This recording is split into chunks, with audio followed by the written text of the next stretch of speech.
मेरे गुरुवर जगत पूज तीर्थ चक्रवर्ती जिन शासन के श्री निर्यापक मुनि पुंगव श्री सुधा सगा महाराज को कोटि कोटि सा नवोस्तु नवोस्तु नवोस्तु। वर्णी जी को एक छामी, छुलक जी को एक छामी। गुरुवर हमारी जिज्ञासा है कि चक्रवर्ती 12 होते हैं और 9 निधि 14 रत्न इनको प्राप्त होते हैं। क्या सभी चक्रवर्तियों को ये पूरे रत्न और निधि प्राप्त होती हैं? दूसरी बात यह है, गुरुवर चक्रवर्ती 12 होते हैं, लेकिन उसमें से 8 चक्रवर्ती तो मोक्ष गए हैं, 2 चक्रवर्ती स्वर्ग गए हैं और 2 चक्रवर्ती नरक गए हैं। तो जो 2 स्वर्ग गए हैं तो इन्हें कौन सा सल रही, जैसे पांडवों में नकुल और सहदेव को रहा कि भाई का क्या होगा, तो इन्हें कौन सी सल थी? इसी प्रकार 2 जो नरक गए हैं उन्हें कौन सी पूर्व का पाप था या वर्तमान का, जबकि जिन्हें 9 नदी 14 रथ 6 खंड के अधिपति 56,000 रानियां थी, फिर भी नरक जाने का सौभाग्य क्यों मिला? हे गुरुवर समाधान करें। नवोस्तु नवोस्तु नवोस्तु। पहला तो जो 12 चक्रवर्ती होते हैं, ये चक्रवर्ती, इनको 14 रत्न और 9 निधियां एक साथ प्रकट नहीं होती।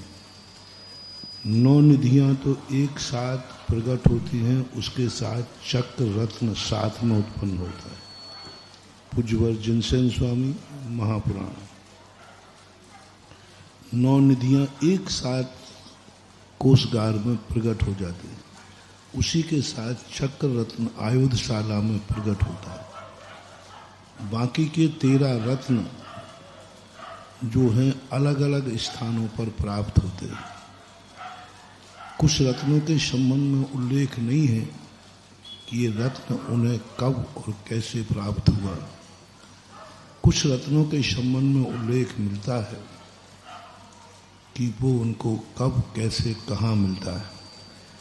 जैसे पटरानी है, स्त्री रत्न विजयार्थ श्रेणी में उनको प्राप्त हुआ। इस प्रकार के बहुत सारे और शेष रत्नों का कोई स्थान निश्चित नहीं है कि कौन कब प्रकट हुआ, लेकिन प्रकट होते। इससे ये भी सिद्ध होता है कि अक्षय निधियां जब प्रकट होती हैं उसी समय शायद ही प्रकट हो जाते हो, लेकिन जो चैतन्य रत्न हैं वे चेतन रत्न तुरंत एक साथ कैसे प्रकट हो जाएंगे?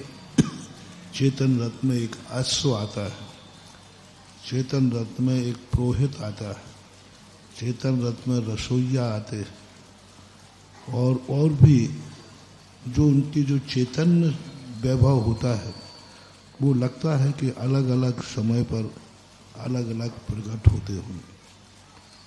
नरक और स्वर्ग जाने का कारण कोई शल्य नहीं है, विशुद्धि नहीं हो पाई और आयु कर्म उनका समाप्त हो गया, आयु कर्म बंद हो गया। मुनि तो बने हैं, वो जो 10 चक्रवर्ती हैं ये 10 चक्रवर्ती मुनि बने, लेकिन मुनि बनकर के वो विशुद्धि नहीं कर पाए। और 2 जो चक्रवर्ती हैं उनका कारण यही है कि वो चक्रवर्ती पद पर ही मरण को प्राप्त हुए। और चक्रवर्ती पदों पर जो मरते हैं उनके संबंध में कई विकल्प शास्त्रों में आते हैं। और जिस समय उनका मरण हुआ वे लोलुपता में थे।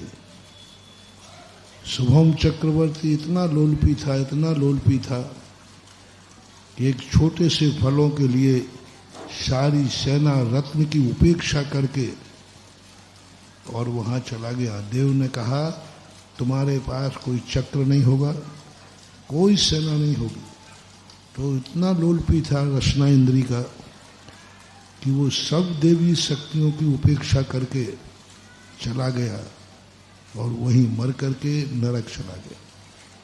ब्रह्मदत्त चक्रवर्ती का भी ऐसा ही हुआ कि वह परिग्रह के उसी पद पर जाके मरण को प्राप्त हुआ। इसलिए जैन दर्शन ने कहा है कि मरने के पहले सब छोड़ छाड़ के तैयारी करो तो मोक्ष नहीं तो स्वर्ग तो मिल ही जाएगा।